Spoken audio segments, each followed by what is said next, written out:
functioning rickshaw proved impossible to find, so the closest I could get to early people moving was my friend Ng Tien T's trishaw. Lekat. I think he's rather enjoying this role reversal, but I'm reliably informed that he's a big tipper. It's a story I'd like to believe. This week we're going to take a look at the evolution of transport.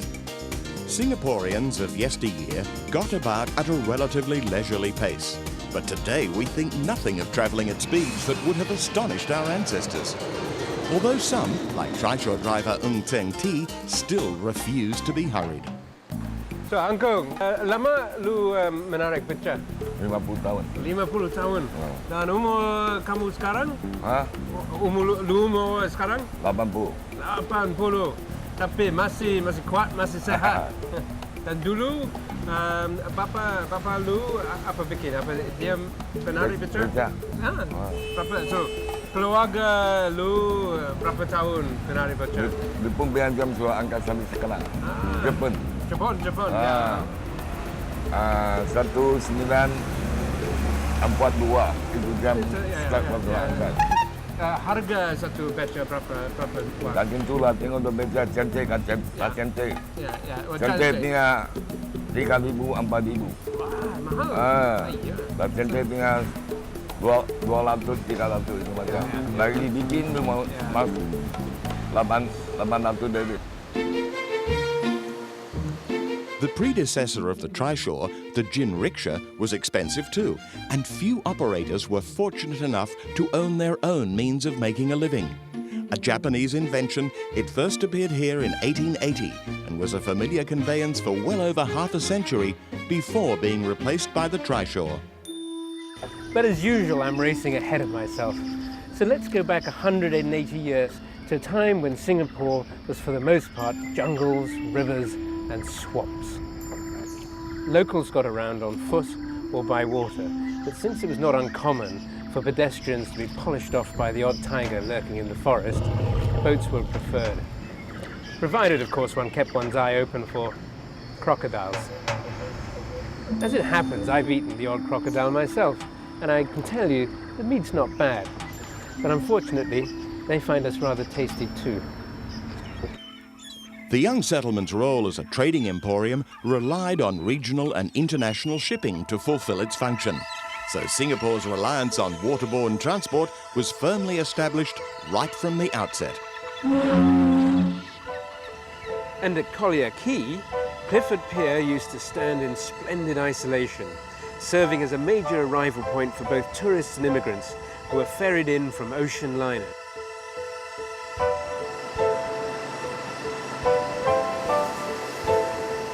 The pier was opened in 1933, and it was named after a recent governor of the Straits Settlement, Sir Hugh Charles Clifford.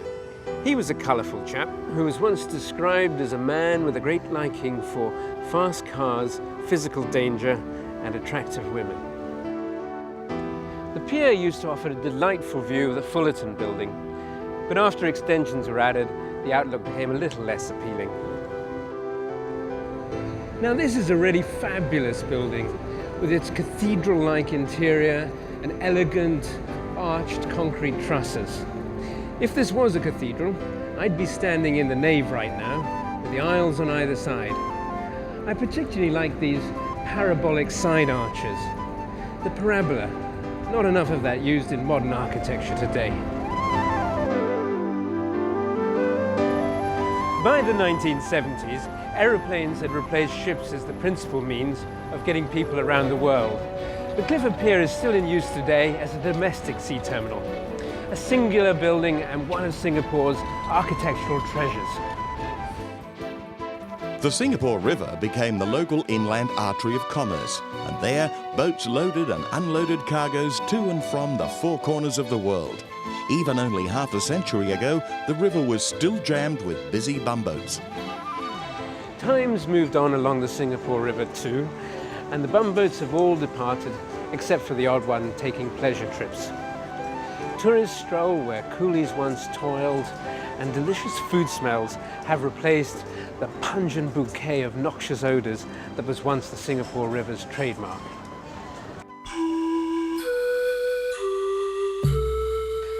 Stamford Raffles had been a man with a plan, and the plan looked like this.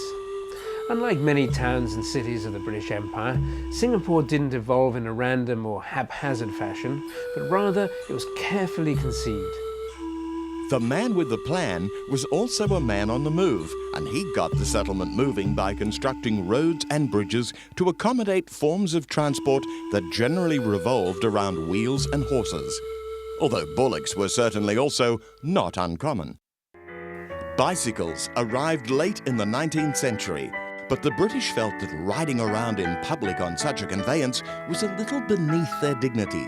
Steam trams were not beneath the dignity of Europeans, but they were noisy and inefficient brutes, and after a while they were discontinued, mainly because they couldn't compete with the cheap fares of rickshaws and such. Electric trams proved more successful and began operations at the beginning of the 20th century. The Singapore Electric Tramway Company operated the first electric generator to run its services, and they found that a little extra cash could be made by diverting some of its power to domestic consumers. They enjoyed a brief but profitable monopoly until in 1927 St James's Power Station came online, whereupon electricity usage became far more widespread. If you've ever driven across to Sentosa, you might have noticed a large and imposing red brick building just on your left before you cross the bridge. That's the St James's Power Station, Singapore's very first purpose-built power generating plant. The first motor car was imported in 1896, and by the mid-1920s, close to 5,000 of them shared the streets. Horsepower became a measure of engine capacity, and the actual horses themselves were less and less frequently seen. The other casualty of the advent of the motor car was the Electric Tram Company, whose lines were ripped up and whose passengers now enjoyed the comforts of trackless trolley buses. By 1930, Singapore surprisingly had the largest trolley bus system in the world, but it still had to fend off competition from nimble little mosquito buses, privately owned 8-seaters built around a large motor car chassis, and drivers often weren't quick enough to get out of their way. Despite a huge increase in the volume of traffic, today's roads are probably a lot safer than those of yesterday. Certainly you'd be unlikely to be stuck behind a ponderous bullock cart on the Ayer Rajah Expressway. Road transport of the past may have been nostalgically colourful, but it was by no means comfortable, and what's on offer today I find infinitely more preferable. The tram rails have long vanished, but the train track is fortunately still with us. After the break, steel wheels.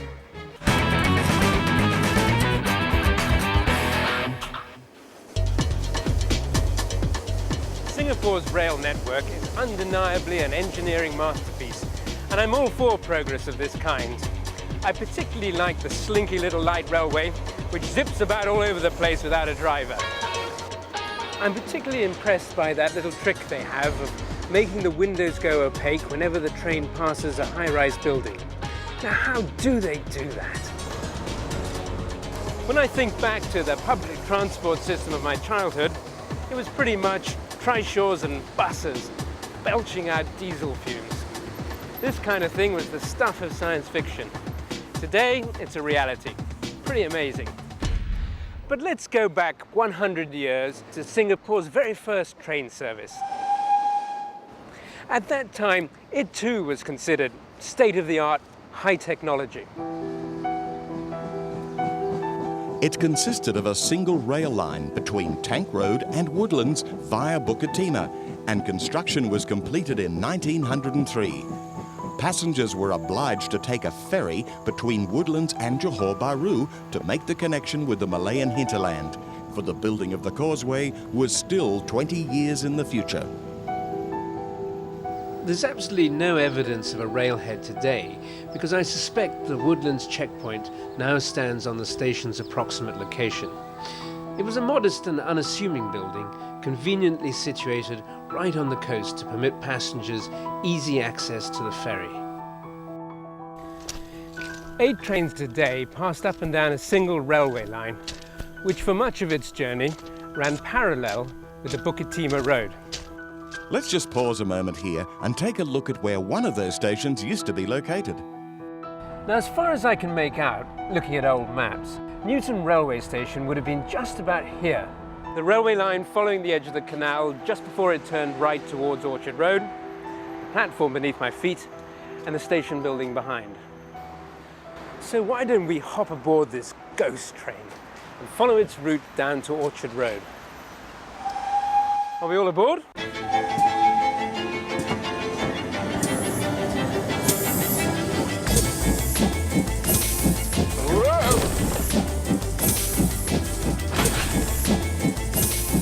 Obviously, there's a few things in the way these days, but the train route would have loosely followed the direction of Clemenceau Road towards town.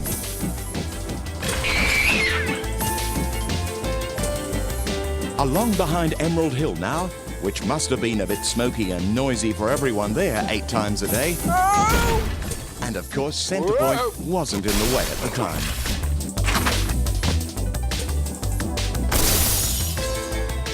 This is where the line crossed Orchard Road. Now, the prevailing wisdom of the time was that it was bad luck to pass under a bridge when a train was crossing overhead. So Orchard Road would have come to an abrupt stop. So, after crossing Orchard Road, the track turned pretty sharp left and then proceeded in this direction parallel with Orchard Road for the next couple of 100 meters. As the line approached what's now Clemenceau Road, it swung right and headed for Tank Road. A couple of 100 meters further on, the original line terminated at Tank Road Station, which was quite a hive of activity in those days. From a comparison of early photos and the present-day site, it's possible that this pair of shop houses are all that remain of the area where Tank Road Station once stood. And there's that pair of shop houses in the distance, at the left there.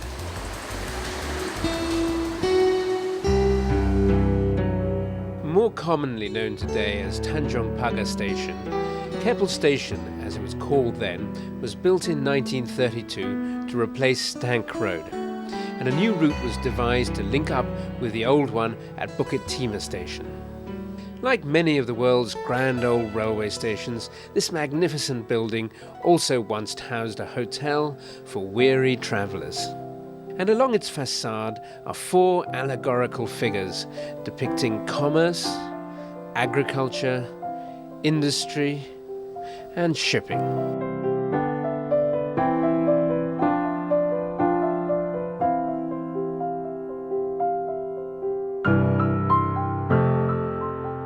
Inside the huge hall, it's easy to imagine that one has stepped back 50 years. It's pristine and virtually untouched by time. And on the upper walls are these fabulous ceramic murals depicting flagship economic activities of the day. No advertising posters or fast food outlets. It's almost a living museum. I used to work round the corner from here, and I regularly came for lunch. And the Teh Tarik, Singapore's answer to the cappuccino, is pretty good too. Something of a rarity these days. Well, this must be a pretty unique feature. A railhead that ends in a charming garden. And look, there's even a pond there with carp and a turtle in it. And the buffers here, they were made in England, in Ipswich, in 1930. Fantastic.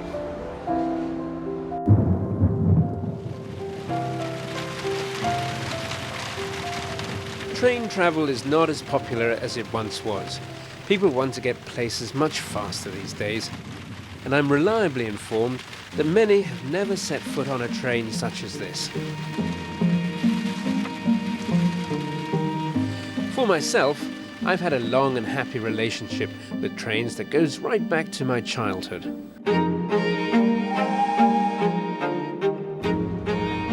Well, here we go. Love train journeys. I've been riding this line for more years than I care to remember. Things have changed quite a bit in that time. In the old days, air conditioning meant having the windows open. Now we have this marvelous new rolling stock, but it's still great fun.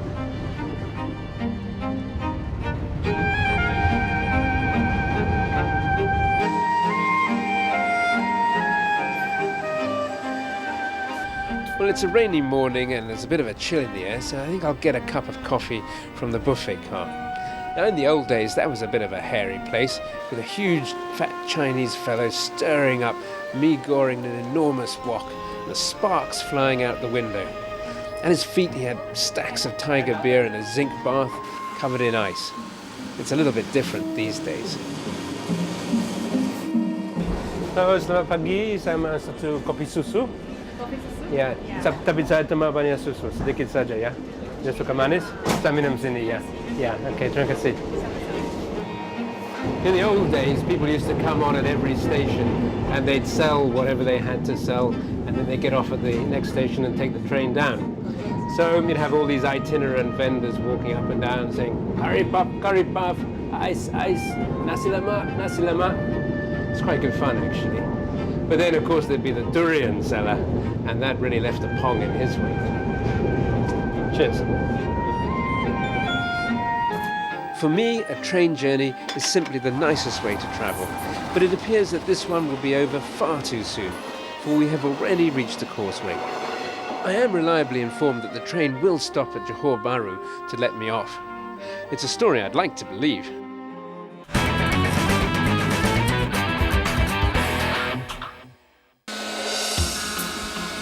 Like most small boys, I briefly entertained the idea of becoming an airline pilot. Fortunately, good sense prevailed, and I opted to be a passenger rather than the driver. The cockpits of modern airliners are rather frighteningly high-tech. Not so 80 years ago, when the first plane to land in Singapore came in on a wing and a prayer. A modified World War I bomber piloted by Australian Captain Ross Smith. He touched down on the only long, flat grass surface available at the time, which happened to be the old Farrer Park racecourse. Of course, one couldn't keep on scaring the horses down the racetrack with flying machines, so as civil aviation traffic increased, it shared a runway at the newly constructed military air base at Seletar. The Royal Air Force weren't entirely happy with this arrangement, and a solution required kampong relocations and the draining and filling of swampland at Kallang. Singapore's first civil airport opened for business in 1937. Its terminal building was considered ultra-modern at the time, and Kalang's single grass airstrip handled daily flights to and from Ipoh, Penang and Kuala Lumpur. Well, here I am in the conning tower, or flight control tower, of the old Kallang Airport. What a beautiful space it is too. I can remember that the first time I ever flew in an aeroplane was from here, Kallang. And in those days, the aeroplanes were parked somewhere out there, and you just walked out of the building towards them. It was an old Malayan Airways Dakota, DC-3. There are two things that I vividly remember about the flight. One of them was the stewardess. She came around with a bunch of bananas about halfway to Kuala Lumpur and simply broke one off and another and dished them out to the passengers. And that was what passed for in-flight refreshment in those days. And the other thing I can remember is the large number of cockroaches that were racing up and down the aisle. In 1972, the airline was to split into two separate entities, one of them becoming the nation's prestigious carrier, Singapore Airlines. Though its surroundings may have changed, the terminal building remains standing and its exterior is little changed from half a century ago. It's now the headquarters of the People's Association, and the area hosts frequent events promoting social, cultural, sporting and educational activities. But Julian's not quite through with Kallang Airport yet, so we'd better follow him up. Well, it had been my intention to walk down the path of the old Kallang Airport runway. But as you can see, construction of the new MRT line has put a stop to that. However, if we look at a couple of comparative maps, we can get a pretty good idea of what was going on in those days. Now, this map here on the left, 1953, shows the path of the runway as it was then. And if we look at this contemporary map, we see that it follows Old Airport Road, or rather Old Airport Road is exactly on the same path, ending up in the suburbs here. So if we go back to that time, we can imagine piston-engined aircraft lumbering in over Kallang Basin and touching down just about there. By 1948, it had already become clear to the Civil Aviation Administration that as air traffic increased, Kalang's proximity to the harbour and built-up areas severely restricted any future development. Work was begun on a new airport at Paya Lebar, and when it opened in 1955, all air operations were relocated there. For me, the old Paya Lebar airport has one very distinctive memory, and that was the first time I ever flew to England, and also the first time I ever flew on a jet aircraft. And it was in the days of the Comet 4, and even then one still had to walk out of the terminal building and up to the aircraft. Anyway, I can distinctly remember approaching the plane and seeing this enormous tail fin looming over me, and for some reason I got it into my head that the plane was going to crash, so I took off down the runway, running as fast as I could with a teddy bear under one arm, screaming, "It's going to crash, it's going to crash, we're all going to die," much to the disgust of fellow passengers, of course. Anyway, this BOAC steward caught up with me and brought me struggling back, kicking and hand clamped over my mouth, muffling my screams. And I was brought back onto the aircraft, horrified looks of the fellow passengers. And there we were. Needless to say, by the time we got to London, 24 hours later, I loved flying.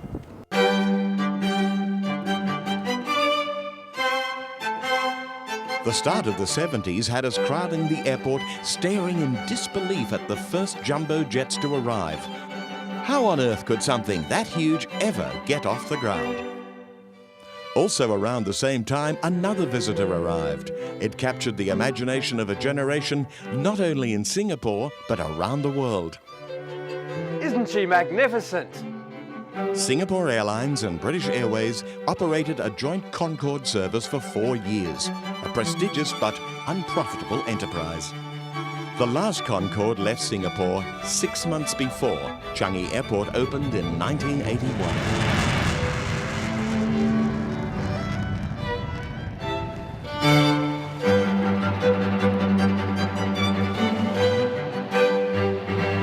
Though Kalang Airport outlived its usefulness in 18 years and Paya Lebar served for only 26 years, it's anticipated that Changi Airport will be around for considerably longer. Having gone from a single terminal building to a second, there's still no shortage of room in which to expand. 150 years ago, to travel from one side of the island to the other was considered a major expedition. Today, we think nothing of jumping on an aeroplane and flying halfway around the world. I'm actually off to England to visit my dear old mother. While Julian cruises through the duty-free delights, take a look at where he's off to next week. The jewel in the crown of Singaporean showbiz. But stage and screen entertainment go back a long way, and he's going there too, and he's not about to miss out on the golden age of Malay film right on the site where it all happened.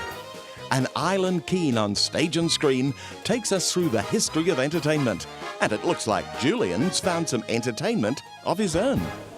The aged parent, that's my mother, quite likes a drop of scotch. And obviously, being the dutiful son that I am, I'll do my best to help her finish it off. Final call for British Airways. I think that's my boarding call. I'll be back.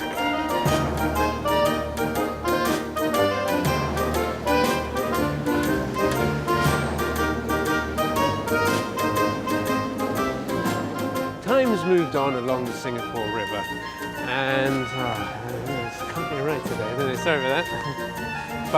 Bumpers. I particularly like the side arches here with the use of the parabola.